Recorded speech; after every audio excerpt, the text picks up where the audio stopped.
Welcome to the Good Hang podcast with your hosts, Ariane and Julien. Yo, what Today up? is the first pod. Basically, our goal is to give you a weekly dose of battery-filling conversation. The intention of this podcast is really to hang with cool people and hopefully expand our minds to new ideas and possibilities. So I'm really excited about this. I'm super stoked as well. I'm glad we're doing it. It's funny because I had the idea for this like a way back when I first started traveling. I was alone a lot, and then of course through COVID, so I started being really intentional about like meeting up with people that I was like inspired to be around, and it started with like coffee and then Zoom calls, and then I started to realize, fuck, I'm like really lucky to be so abundant with connections and people around me who like I get off the phone with them and I'm like fueled with new energy and just a world of possibilities that I'm like pumped to get into anything. And now we're doing this pod, so I'm really happy. Did you journal before COVID? Good question. I think I one time through like an influencer event, someone gave me a 30-minute a 5-minute journal, it's called. And it was like there's questions there and then you write like your intention for the day. And I started doing it, and I was kind of sometimes doing it, sometimes not doing it. But when I decided I was closing my company, so I had a marketing agency for 10 years, I really needed to be intentional about like what I was doing and be really present. Like I also stopped drinking at the same time. It's like I wanted to make sure that every decision I was making was like truly coming from me and not from stress, not from anxiety, not from. So I started really journaling my intention and my like I gave my business an ultimatum. Like everything was just so clear. So it started from like doing one-liners to like I could go on for like 6 pages, you know? Like how about you? Do you journal? Yeah, I started journaling. I wasn't sure how, Yeah. and I think as a drummer, uh, I never really took the time to write my emotions, but Yeah. I would pour my emotions into my playing. Okay. And then when um when I broke up with my band at the time, this is like 10 years ago, there was a part of me that was like, "Oh, can I even write music, or am I just good to support, Yeah. supporting cast and know your role?" And that's one thing, but I was like, I need to be the engine here, but I didn't know how to start. So I started writing, and then this is maybe 2019. And then when the pandemic hit, I kept writing, and it's like I was writing aimlessly, but sometimes I revisit what I wrote, and it's like a fold in time, and I get to revisit that point in time and assess it from this point of view. And that relativity really like helped me realize that this too shall pass. The good things, the bad things, like so journaling really gave me that dose of perspective I think I needed to have regarding myself. So Yeah. I still journal. I do it a bit more aimlessly. So I write a lot, and I realize that you said a lot about intent, learning to channel what my intent is and use that creative juice with intent, as opposed to Yeah. just kind of spew it all over the place with no real aim.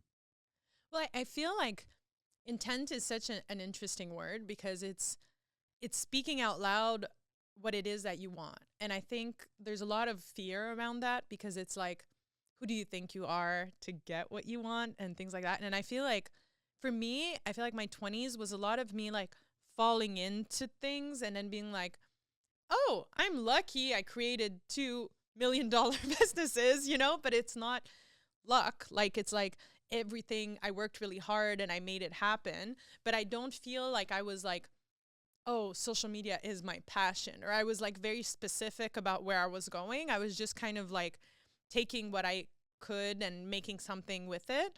But through that, I guess I learned what I'm skilled at, et cetera, et cetera. So now in my 30s, I'm able to say, this is what I want to do. This is where I want to go. This is what I want to attract.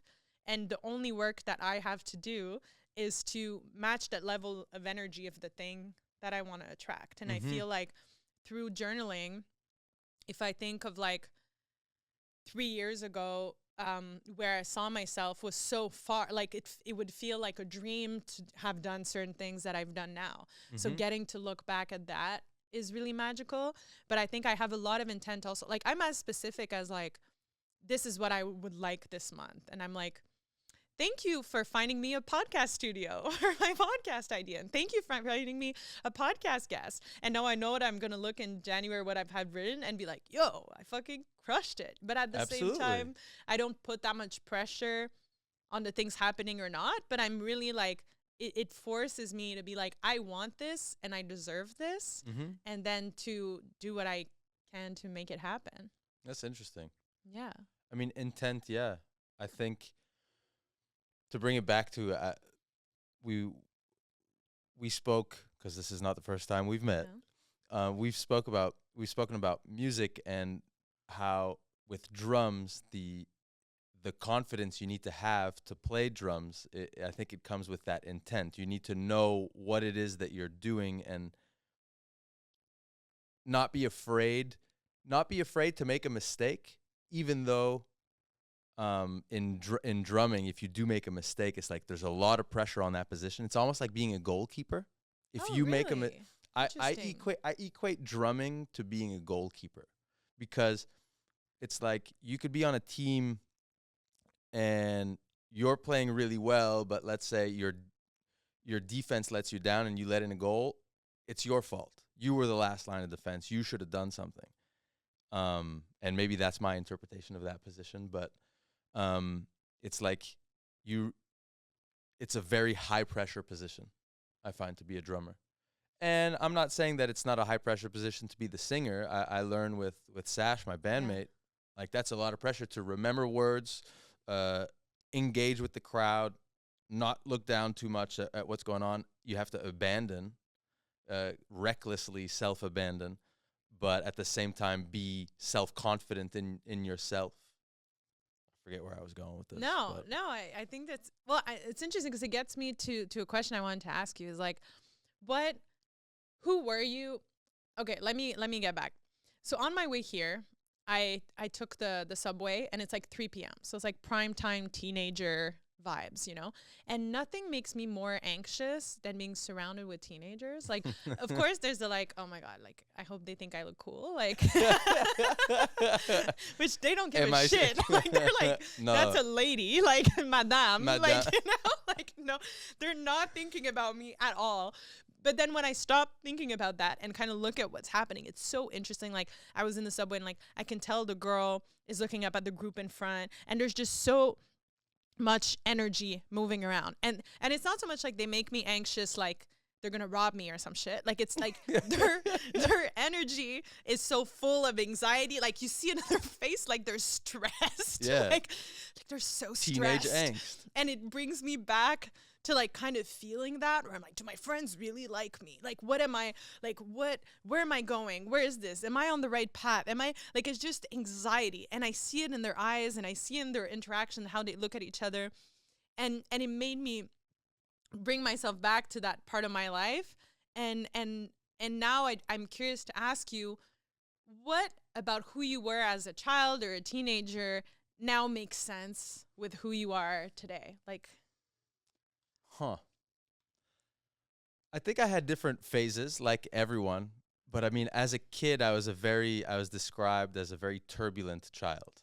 And interesting. Yeah. I was just full of energy and I needed to, like, I had ideas and I needed to execute them. I needed to climb the highest. I needed to run the fastest. If you can throw the ball on the top of the building, I had to do it too. I was really intense. And I think I'm still very intense as a person, but I've learned to kind of use it or channel it.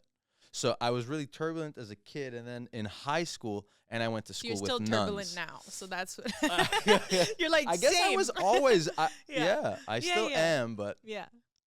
I think it was in its raw form when I was a kid. And then as a teenager with sports, it really kept me in check because I just wanted to be with my friends. Yeah. And I wanted to play and compete. And if you had bad grades or if you got in trouble, you'd get benched. So I really didn't want to get benched. And I realize how fortunate and privileged I am to have gone to a private school that had these, how can I say, like these extracurricular activities Yeah. and coaches to keep me in check. You know, all these checks and balances. If I didn't have it, I'd be done school at whatever, 2:30, 3:30, and then what are you doing? I Yeah. had to do my homework and play ball and then go to practice, and then That's you're so funny hanging out because with I had to play every sport. Like just to parallel, like my dad forced me to be on every sports team because he was Really? like, "What are you gonna do after school? You're gonna go to the mall like a whore?" And I Yeah. was like, I mean, that's "Whoa." that's a bit intense, but it's true. No, but I remember like I didn't want to be on the badminton team because I was like, "That's fucking loser." And no, I had to. Like the gym teacher called my dad, and I had to be on every team.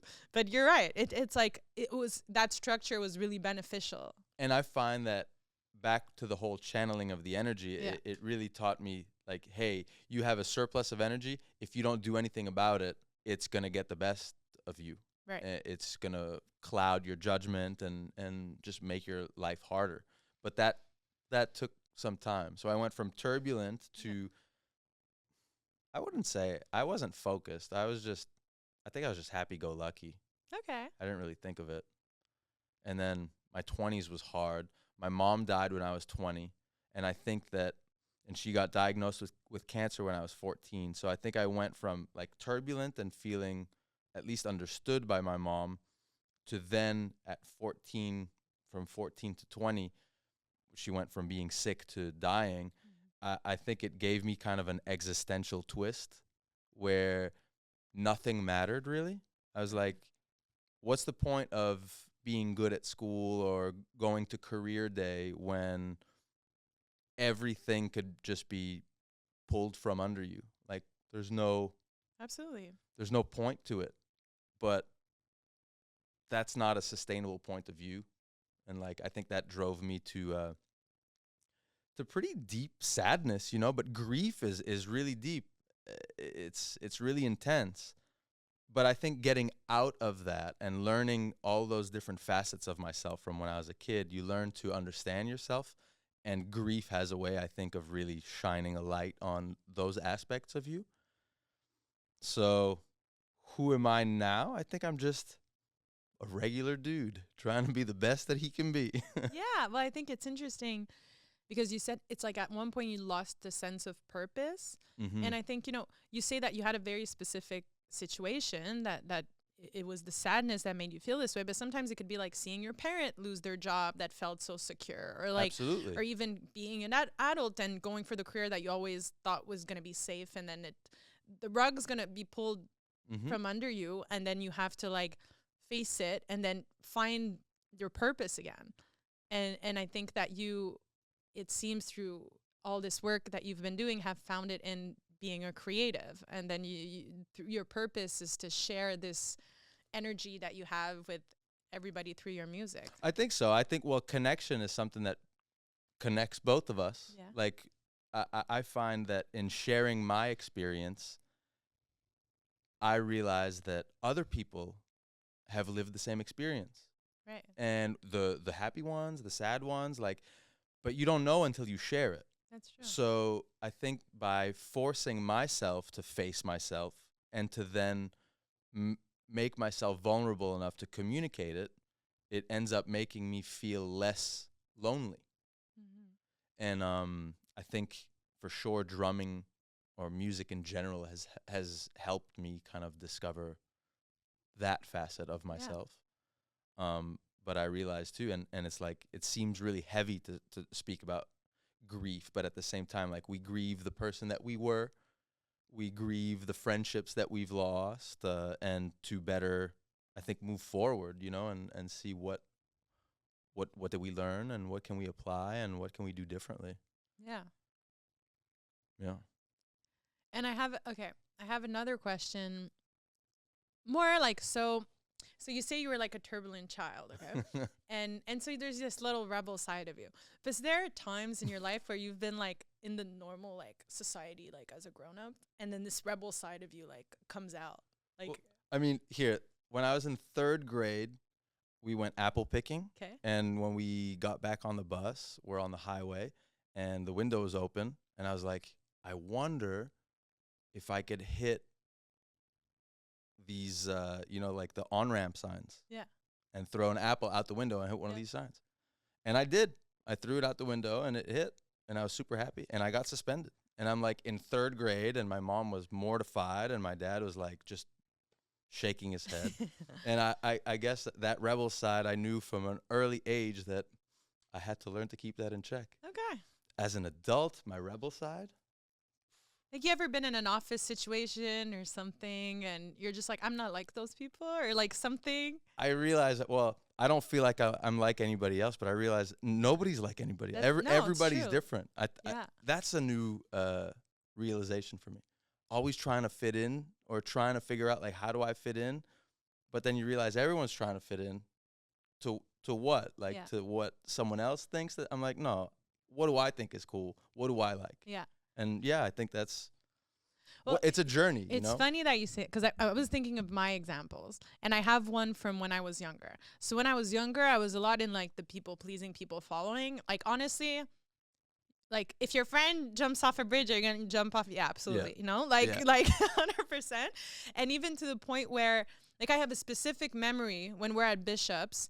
So there used to be, Bishop's University, it was like a small town, Lennoxville, where we were all going to school, and like, there was this bridge that people would walk over that actually, like, 2 kids died doing that drunk, like, after hours. So we didn't do that. Jumping off the bridge? No, just walking on the pass of and then falling, and under that there was like a river that wasn't very deep. And so there was a bridge, and then in parallel to that bridge, there was train tracks. And sounds like train a tracks disaster. For real trains. Like, it wasn't abandoned train tracks. And we would go party on the mountain, and it was faster to go to the mountain by walking on the train tracks. And one night everybody was doing it, so we did it.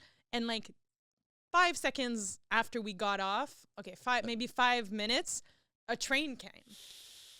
Yeah. And I was like, I think about this now, and I'm like, the number of times I got into cars with strangers or drunk people doing fucking donuts, like just thinking, and I was just like, what in my right mind? But if my friends were doing it, I was doing it. And so I think when I was younger, that was kind of like my fitting in made me a bad kid, Mm-hmm. And then it was funny because years later, so I was bartending at Tokyo Bar, and I had been looking for a job. I had graduated marketing, and I couldn't wait to be in an office and be like, I'm a grown-up, And I get an office grown-up job, and I hate it. Like, I'm on the bus every night crying to my mom, like, I want to quit. She's like, if you quit, you'll never be hired again. Like, this like mentality. And I'm working in advertising, and it's funny because, so first of all, when I started working there, I quit the bar job because I'm like, later suckers, like, I'm a corporate girly now. Yeah. I make $18,000 a year. I was making $1,000 a weekend working at the bar. So real quick, I'm like, you know what, maybe I'll take a shift, right. Like, wasn't so bad. And really quick, I started comparing that creative job that I had, where everyone was the same mindset of like, going out is for losers and you need to buy a condo. And meanwhile, I would go to the bar with my friends who are like the funniest, most creative people. Like, legit, the guy, my friend Chops, like, he'll go to Vegas and hang with Drake and Celine Dion, but he'll tell you a story about eating an orange on an elevator, and it's going to be the best story you've ever heard. Like, it's just his storytelling, his energy, and I did not see this in my corporate job. And one day, I'm sitting there in the cafeteria, because my boss made me sit at the cafeteria because I, like, hated everyone, And now looking back, I think I could have, like, I'm sure there were some cool people, like you said, everywhere is just people. But they were having a conversation about how tattoos are, like, lesser than, like, people with tattoos, like, they're lost and, like, ugh. That's such a... It was like a Nick. And I was like, and I was listening to them, and I was like, I'm so flawed. Like, if all it takes is a fucking tattoo for you guys to disregard me, like, I quit that job, and I got my first tattoo here from my busboy at the time, Graham, who had decided he wanted to become a tattoo artist the same week. Nice. Yeah. And then I got more from Graham. But it was like, and it's funny because then that was the point where I went from my Ariane Tonka name on social media at the time was because I didn't want people from corporate to find me on social media to it becoming here's a billboard of my flaws. Take it or leave it, you know? Yeah. And I ended up building a company, working with the biggest company, like brands in the world, like Under Armour, worked with BRP. Meanwhile, they all see my bikini photos and my partying and this, and I didn't hide anything. My whole life was out there on social media. And if anything, it made them value me even more, because they're like, this is a real person. This is someone who's living. What does she have to say? You're living your life. Yeah. Regardless of what anybody else, like, you live your life the way you want to. I'll do what I want, you know? Yeah. But it was such a funny, I was thinking about it in the shower the other day, how it was like some people, you see, oh, in order to fit in, I'll fit in. But it almost made me so mad. And it was an office where like, it's 300 employees. Everyone's white, French, Quebec, like everyone is so the same. And I was like, I can force myself to fit in here and be miserable, or I can just go and explode. And when you know, I think that's our inside voice. You know, like when you know that something is not for you, but you choose to ignore that voice. I think that maybe we don't realize that can lead to sickness, physical, mental. You know, if you know you don't fit in somewhere, why force yourself to stay? Yeah. I mean, but it's tough. It's tough to, it's really tough. No, it's really tough. Because it sounds very glamorous, and in the social media age, it's very easy to look go live like your dreams and but it's, I find showing the downside without being depressing. You know, shining a light on the difficulties is what makes us superhuman. Yeah, like superhuman. It's true. Because it's like, I know I live a life that's extremely unsafe to some perspective, but I know that I don't live a life where I think I wish I tried, but I also don't. Like, I think both are okay. Yeah, and both have their good sides. It's not even unsafe, really. I think it's more, these are the opportunities that you've created for yourself, you know, with how you're living and what you're trying to align yourself with. So it would be unwise not to, you know, try these ideas out. But it's hard to have the gut. For sure. Because even we were talking about, so recently, in the last few years, ever since I've been in my 30s, I have friends who are like, do you make so many new friends? How do you make new friends? And I was thinking about it, and I'm like, you know what? It's hard, but it's easy. Because first of all, like, as simple as like, when I'm walking on the street, I look up. And I look at people in their face when they cross me, you know? I'm not on my phone. I'm not like trying to disappear. I'm like present. And that's just a little way. But is it easy? No. It's almost easier to look aside, to look down, to like, but really, is it hard to, you know? Like, so that's kind of how I see it. And then it's like to show up as myself over and over and over again until the point where it's not uncomfortable anymore. And then I can just keep doing it. And then it becomes easy. But it does take a lot of energy, I think, to put yourself out there. And to trust in your ideas, and to trust that your ideas, maybe even if this is a shit idea, you still want to follow through with this idea to get to maybe the goal. Yeah. After, you know, you just have to try. I think there's no shame in trying. And maybe sometimes, you know, I remember I was a hall monitor in a high school, at the high school that I went to. Oh, flex. Yeah. And I remember seeing the kids kind of call out other kids and say, they would call them tryhards. And it rubbed me the wrong way. I was like, you can't diss someone for trying. Like, if that's your insult, you're doing nothing, and now you're insulting someone who's trying. It's like a double, like, get out of here. What a lame, like, way of interacting.